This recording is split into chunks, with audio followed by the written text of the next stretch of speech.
मंजरी मल्लिका से कहती है, तुम्हारा जो घर है कहो तो इसकी मरम्मत के लिए, इसका निर्माण के लिए हम जो हमारे साथ जो कुशल कारीगर हैं दो, उसको हम यहाँ छोड़ कर जाते हैं और वह तुम्हारा घर का निर्माण कर देंगे, फिर से परिसंस्कार कर देंगे। फिर मल्लिका उठकर उसकी ओर आती है और कहती है कि आप बहुत उदार हैं। प्रियंग मंजरी से मल्लिका कहती कि आप बहुत उदार हैं, परंतु हमें ऐसे ही घर में रहने का अभ्यास है। मल्लिका कहती है, आप जरूर हमारे प्रति उदार हैं, लेकिन हमें तो ऐसे ही घरों में रहने का अभ्यास है, इसलिए असुविधा नहीं होती है हम लोगों को। तो प्रियंग मंजरी कहती, फिर भी मैं चाहूंगी कि इस घर का परिसंस्कार हो जाए। उनके जीवन के आरंभिक वर्षों का इस घर के साथ भी संबंध रहा है। प्रियंग मंजरी कहती है कि तुम तो नहीं चाहती हो कि इस घर का मतलब पुनर्निर्माण हो, इस घर की फिर से मरम्मत हो, लेकिन मैं चाहती हूँ कि इस घर का परिसंस्कार हो, क्योंकि इस घर से कालिदास के बचपन की स्मृतियाँ जुड़ी हुई हैं और उनके बचपन का अधिकांश समय जो है इसी घर के साथ उनका संबंध रहा है, यहीं पर बीता है। फिर कहती है कि मातुल के घर के स्थान पर मैंने नए भवन के निर्माण का आदेश दे दिया है। स्थपतियों से कहा है कि उज्जैनी से सुलक्षण शिलाएं लाकर कार्य आरंभ कर दे। खेद है कि कार्य के निरीक्षण के लिए मैं स्वयं यहाँ नहीं रह पाऊंगी, कल ही हमें आगे की यात्रा कर देनी है, आरंभ कर देनी है। तुम भी हमारे साथ क्यों नहीं चलती हो। प्रियंग मंजरी कहती है कि तुम्हारे घर का जब परिसंस्कार हो जाएगा तो उसके बाद क्या है, मातुल के घर पर मैंने नए भवन निर्माण का आदेश भी दे दिया, लेकिन मुझे इस बात का खेद है कि मैं उस कार्य का निरीक्षण करने के लिए यहाँ पर नहीं रहूंगी, क्योंकि हम कल ही यहाँ से चले जाएंगे। और मल्लिका से कहती है कि तुम भी हमारे साथ क्यों नहीं चलती हो। तो मल्लिका विमोह से उसकी ओर देखने लगती है और कहती, मैं चलूंगी आपके साथ। तो प्रियंग पास आकर उसके कंधे पर हाथ हाथ रख देती है। प्रियंग मंजरी कहती है, हाँ इसमें बाधा क्या है, तुम किसी ऐसे सूत्र से तो बंधी नहीं होगी। मल्लिका से प्रियंग मंजरी कहती, क्यों नहीं चल सकती, तो तुम यहाँ किसी सूत्र से तो बंधी नहीं, यानी तुम्हारे यहाँ पे कोई विवाह वगैरह तो हुआ नहीं है जिसके सहारे तुम यहाँ पर बंधी हो, किसी आदमी से तो बंधी नहीं हो, तो तुम चल सकती हो हमारे साथ। तो मल्लिका कहती है, यहाँ मेरी माँ है। तो प्रियंग मंजरी कहता है, यह कोई बाधा नहीं है, तुम्हारी माँ के भी साथ चलने की व्यवस्था हो सकती है।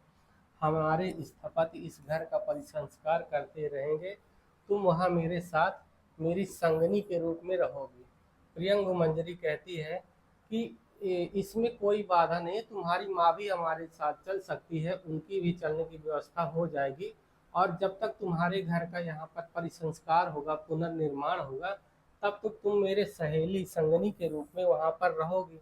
तो मल्लिका कहती है, मल्लिका के चेहरे पर आहत अभिमान की रेखाएं प्रकट होती हैं, परंतु वह अपने को दबाए रखती है। मल्लिका थोड़ा सा उसके जो चेहरे पर आहत अभिमान की रेखाएं प्रकट होती हैं, वह उसे दबाए रहती है, उसको थोड़ा सा अच्छा नहीं लगता है, उसके स्वाभिमान का यहाँ पर अपमान किया जा रहा था। तो मल्लिका कहती कि मैं क्षमा चाहती हूँ, मैं अपने को ऐसे गौरव की अधिकारी नहीं समझती हूँ। तो प्रियंग मंजरी कहती है, परंतु मैं तुम्हें इससे कहीं अधिक की अधिकारिणी समझती हूँ। मेरे आने से पहले राज्य के 2 अधिकारी यहाँ आए थे। होठों पर फिर विदग्ध मुस्कान उसकी आ जाती है और कहती कि मैंने उन्हें औपचारिकता के लिए यहाँ नहीं भेजा था।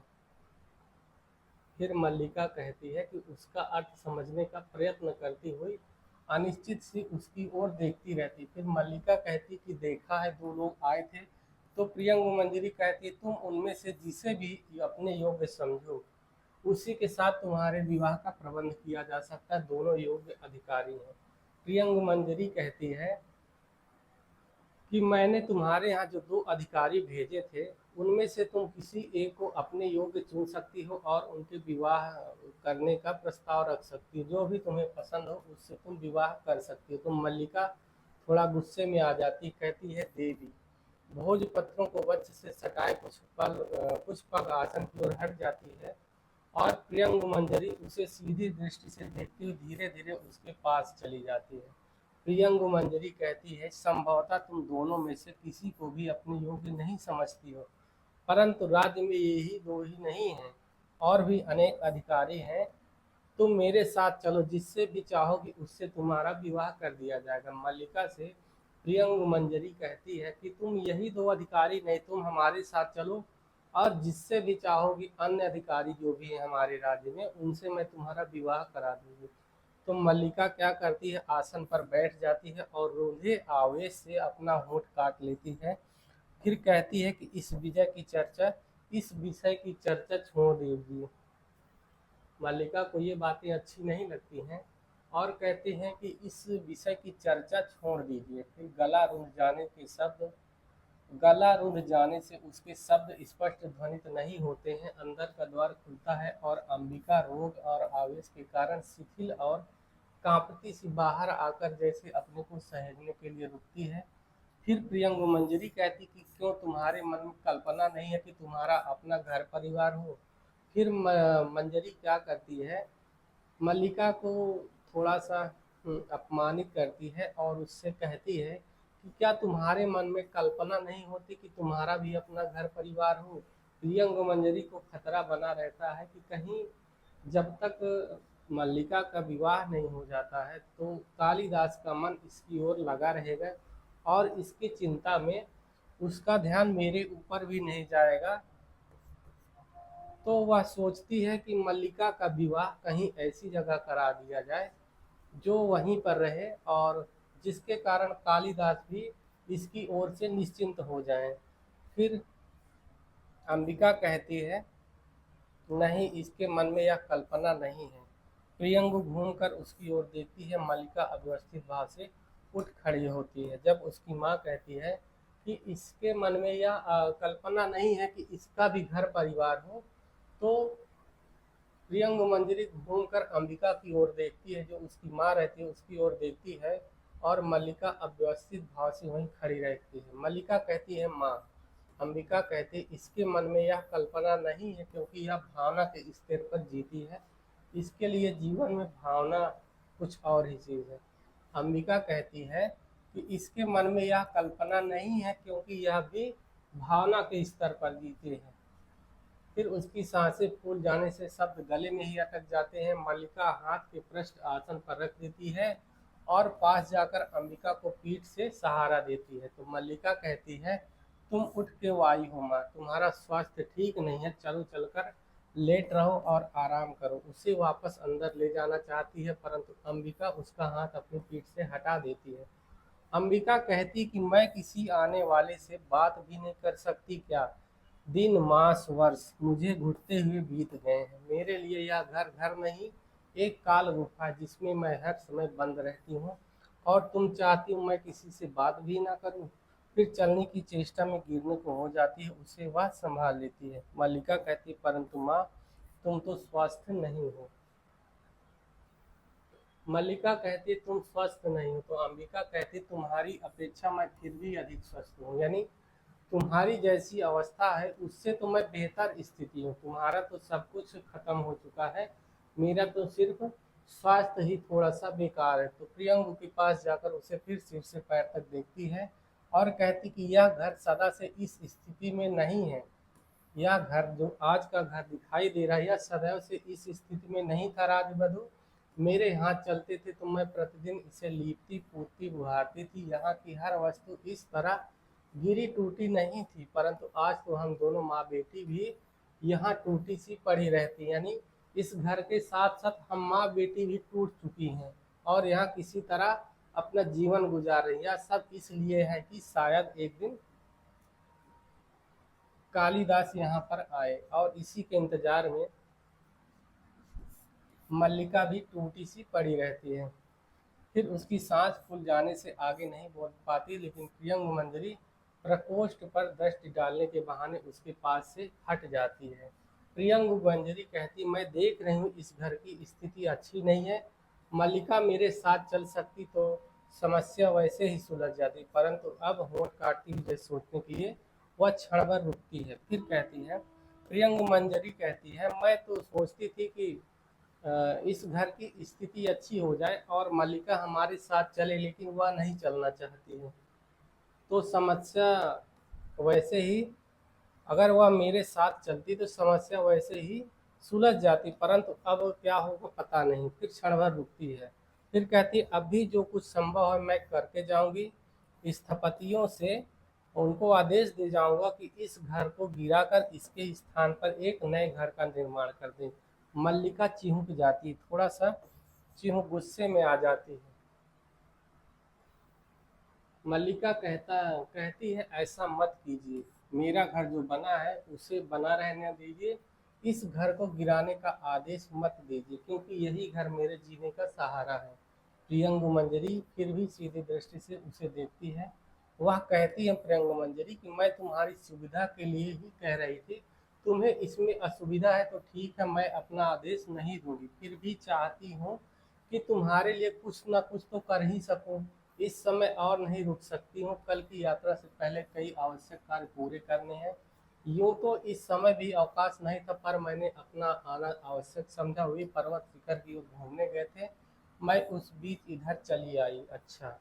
प्रियंगु मंजरी मल्लिका से कहती है कि अगर तुम्हें असुविधा है कि तुम्हारे घर को गिरा दिया जाएगा तो यह मैं ये आदेश नहीं दूंगी और तुम्हारा घर वैसा ही बना रहेगा। मुझे लगा कि मैं तुम्हारे लिए कुछ करूं तो मैं यहाँ आई थी, लेकिन मैं तुम्हारे लिए कुछ ना कुछ जरूर करना चाहती हूँ। इस समय तो ज़्यादा नहीं रुक पाऊंगी, कल की यात्रा के लिए भी कुछ और भी कार्य करने हैं। फिर कहती है, मल्लिका की उंगलियां उलझ जाती हैं और आंखें झुक जाती है। अंबिका अपने आवेश में दो एक पद प्रियंक की ओर बढ़ जाती है।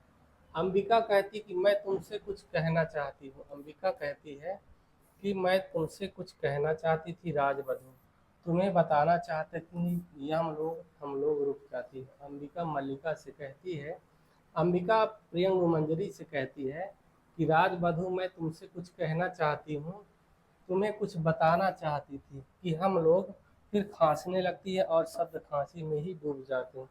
प्रियंगु मंजरी द्वार के पास से मुड़कर इसकी ओर देखती है। प्रियंगु मंजरी कहती है कि मैं आपका कष्ट समझ रही हूँ, जो भी सहायता मुझसे बन पड़ेगी वह मैं अवश्य करूँगी। इस समय अनुचर प्रतीक्षा कर रहे हैं, इसलिए मैं जाती हूँ। फिर गंभीर मुस्कुराहट के साथ मल्लिका को देखकर सिर हिलाती है और चली जाती है। अंबिका आवेश से शिथिल उस ओर देखती रहती, फिर गिरती सी आसन पर बैठ जाती है और कुछ पन्ने उठाकर मल्लिका की ओर बढ़ा देती है। फिर अंबिका कहती है, लो मेघदूत की पंक्तियां पढ़ो, इन्हीं में न कहती थी उसके अंतर की कोमलता साकार होती है। आज इस कोमलता का और भी साकार रूप देख लिया है। अंबिका कहती है मेघदूत की पंक्तियों को जब मल्लिका का इतना अपमान होता है, प्रियंगु मंजरी के द्वारा उसको अपमानित किया जाता है, तो अंबिका कहती है अपनी बेटी मल्लिका से कि लो मेघदूत की पंक्तियां पढ़ो, और इन्हीं को पढ़कर तुम कहती थी ना कि उसके अंतर यानी उसके कालिदास के अंतर की कोमलता साकार उठी है। आज इस कोमलता का और भी साकार रूप तुमने देख लिया है, जो प्रियंगु मंजरी के रूप में है। आज तुम उस कोमलता से भी अधिक कोमलता को इस रूप में, इस साकार रूप देख चुकी हो। मल्लिका ठगी सी उसकी ओर देखती रहती है, फिर कहती है आज वह तुम्हें तुम्हारी भावना का मोल देना चाहता है। मल्लिका कहती है अपनी बेटी से कि आज वह कालिदास तुम्हें तुम्हारी भावना का मोल देना चाहता है, तो क्यों नहीं स्वीकार कर लेती तुम उसका मोल। जो तुमने कालिदास को भावना में एक भाव का ग्रहण किया था, तुमने अपनी भावनाओं में उसे पसंद किया था, उससे विवाह करने की सोची थी और कहते थे कि मैंने एक भावना में भाव का ग्रहण किया है, तो तुम आज यह तुम्हारी भावना का मूल्य देना चाहता है, कालिदास तुम्हारी उसी भावना का मूल्य देना चाहता है, तो क्यों नहीं तुम उसे स्वीकार कर लेते हो। घर की भित्तियों का संस्कार हो जाएगा, यानी घर की जो दीवारें हैं उनका फिर से निर्माण हो जाएगा, तुम उनके यहाँ परिचारिका बनकर रह सकोगी।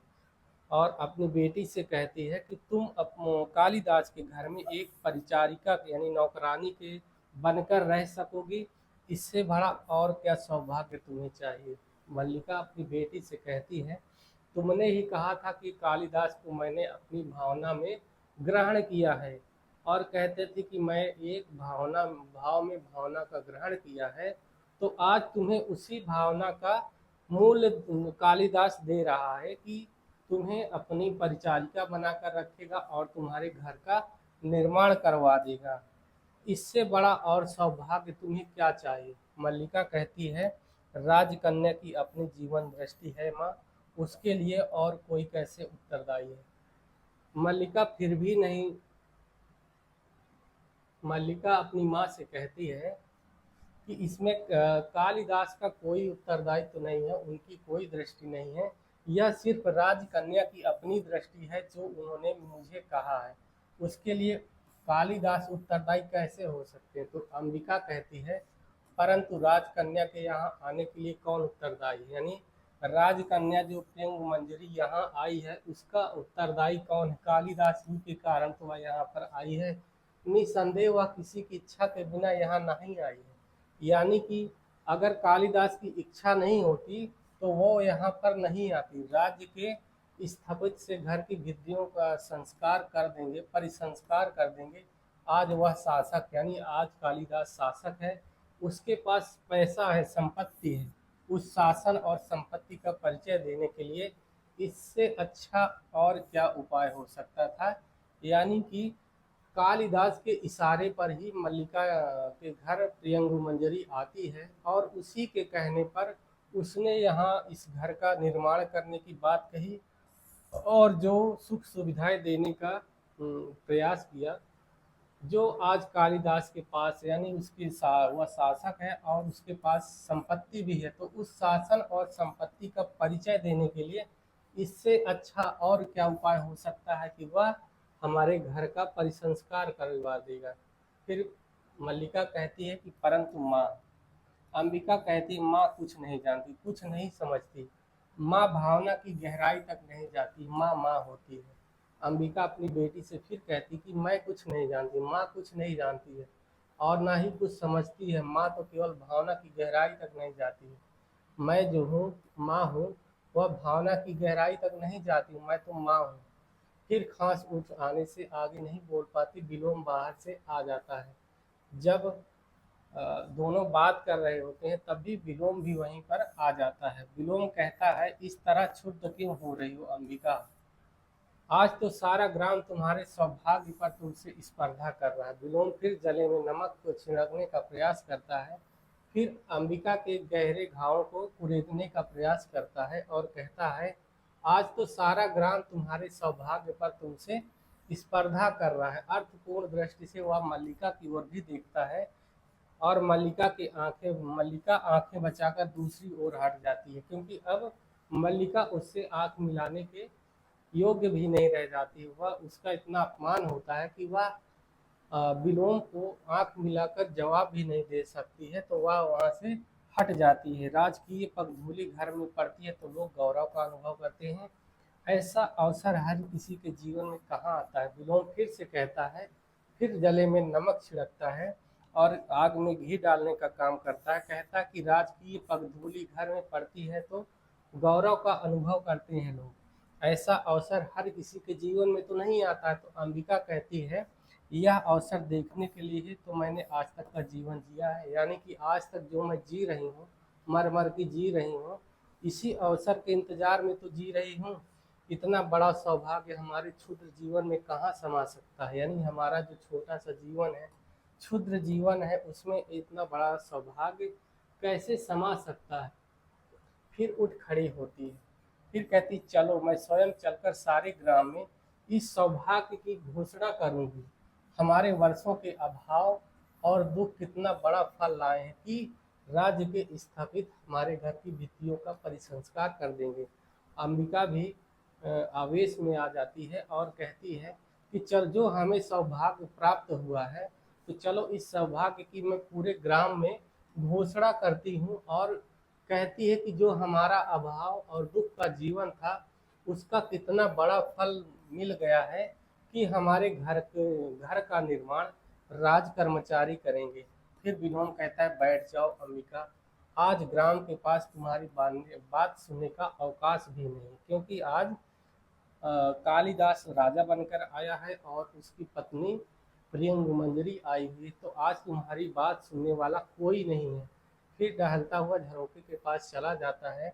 फिर कहता कि ग्राम के लोग आज व्यस्त हैं, जो ग्रामीण लोग हैं वे आज व्यस्त हैं। उन्हें बाहर से आए अतिथियों के लिए कई तरह की सामग्री जुटानी है। अतिथि आज यहाँ के पत्थर तक बटोर कर ले जाना चाहते, यानी कि यहाँ की एक एक चीज को उठाकर यहाँ से ले जाना चाहते। तो मल्लिका कहती है यहाँ के पत्थर पहले भी मूल्यवान थे आर्य विलोम, या और बात है कि पहले किसी ने उनका मूल्य नहीं समझा। मल्लिका फिर से विलोम से कहती है कि यहाँ के जो पत्थर हैं वो पहले भी मूल्यवान थे और आज भी मूल्यवान है। तो पहले क्या था कि किसी ने इन पत्थरों का मूल्य नहीं समझा है, और जब मूल्य समझ रहे हैं तो यहाँ से आज इनको उठाकर ले जा रहे हैं। तो अंबिका आवेश में कई पग उसकी ओर बढ़ाती है। फिर कहती है तो जाकर तुम भी बटोर क्यों नहीं लेती एक आध पत्थर। संभव है फिर लोग यहाँ कोई पत्थर शेष न रहने दें और तुम्हारी भावना के लिए कोई आधार ही न रह जाए। फिर अंबिका आवेश में आ जाती, गुस्से में आ जाती है। मल्लिका की बातों को सुनकर उसे फिर से गुस्सा आती है, उसे कुढ़न सी होती। वह कहती कि तुम ही जाकर एक दो पत्थर बटोर लाओ और अपने घर पे रख लो। कहीं ऐसा ना हो कि यहाँ का एक एक पत्थर गायब हो जाए, सारे पत्थरों को वो लोग उठा कर लेकर चले जाएं और तुम्हारी भावना के लिए जो आधार होता है, तुम्हारी भावना के लिए कोई आधार ही नहीं रह जाए, यानी एक भी पत्थर नहीं बचेगा। तो तुम्हारी भावना किसके साथ जुड़ेगी, तुम्हारी भावना ही खत्म हो जाएगी। तो तुम अपनी भावना के लिए और उसके आधार के लिए एक दो पत्थर तुम भी क्यों नहीं उठा लाती। तो मल्लिका कहती है बैठ जाओ माँ, तुम्हारा स्वास्थ्य ठीक नहीं। तो उसे पाँव से पकड़कर आसन पर बिठा देती है। विलोम कहता है ग्राम में चारों ओर बहुत उत्साह है। यह दिन इस प्रदेश के जीवन का सबसे बड़ा उत्सव। लोग आज अपने पशुओं की चिंता नहीं कर रहे, वे अतिथियों के लिए भोजन और पान की सामग्री जुटाने में व्यस्त हैं। उस सामग्री में कुछ हरिण शावक भी होंगे जो राजकन्या के विशेष आदेश पर एकत्रित किए जा रहे हैं। यानी विलोम कहता है कि आज कोई भी आदमी इस गांव का खाली नहीं है। वह राज पुरुषों के सम्मान के लिए जुटे हुए हैं और उनके भोजन सामग्री की व्यवस्था करने में लगे हुए हैं। और राजकन्या यानी कि प्रियंग मंजरी के विशेष आदेश पर वे क्या कर रहे हैं कि ग्राम के जो जितने भी हिरण शावक हैं उन्हें पकड़कर एकत्रित कर रहे हैं। तो मल्लिका कहती है यह सच नहीं है। विलोम कहता है सच नहीं है। इंद्र वर्मा और विष्णुदत्त को राजकन्या ने स्वयं आदेश दिया है कि रुक जाता है। मल्लिका कहती है उस आदेश का कुछ और भी अर्थ हो सकता है।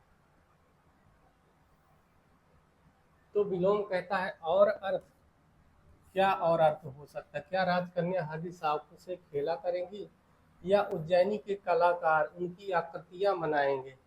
यह भी एक मनोरंजक विषय है कि राज परिवार के साथ आए राजधानी के कलाकार यहाँ घर की हर वस्तु की अनुकृतियां बनाते घूम रहे हैं। यहाँ का कोई पेड़ पत्ता तिनका शेष नहीं रहेगा जिनकी वे अनुकृति बनाकर नहीं ले जाएंगे। यानी यहाँ का सब कुछ जो है वह कश्मीर चला जाएगा। यहाँ की एक एक आकृति, एक एक चिन्ह, एक एक प्रतीक, एक एक पेड़ की आकृतियां वे कश्मीर में बनाना चाहते हैं, जिससे कालिदास वहां पर स्थिर मन से रह सके। तो मल्लिका कहते इसका भी कुछ दूसरा अर्थ हो सकता है। विलोम कहता है झरोखे के पास से उसकी ओर हटकर आता है। फिर कहता है मैं कब कहता हूँ कि दूसरा अर्थ नहीं है, अर्थ बहुत स्पष्ट है। वे यहाँ की हर वस्तु को विचित्र के रूप में देखते हैं और उस वैचित्र को यहाँ से जाकर दूसरों को दिखाना चाहते। तुम, मैं, यह घर, ये पर्वत, ये सब उनके लिए विचित्र के उदाहरण हैं।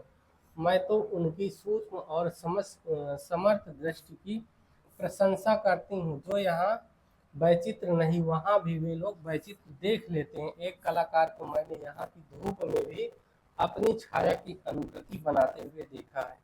फिर अंबिका कहती है यहाँ की धूप में उन्हें अपनी छायाएं अवश्य और सी लगती होंगी। वह कौन राक्षसी थी जो जिस पर किसी जीव को उसकी छाया से पकड़ लेती थी। बोलते बोलते फिर हाँफने लगती है।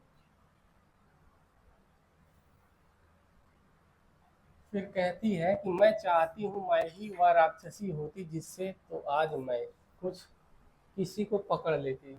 अंबिका कहती है काश वह राक्षसी मैं होती जिससे आज मैं और रुक जाती है। खांसी उठ आने से शब्द डूब जाते हैं, मल्लिका पास जाकर उसके कंधों को सहारा देती है।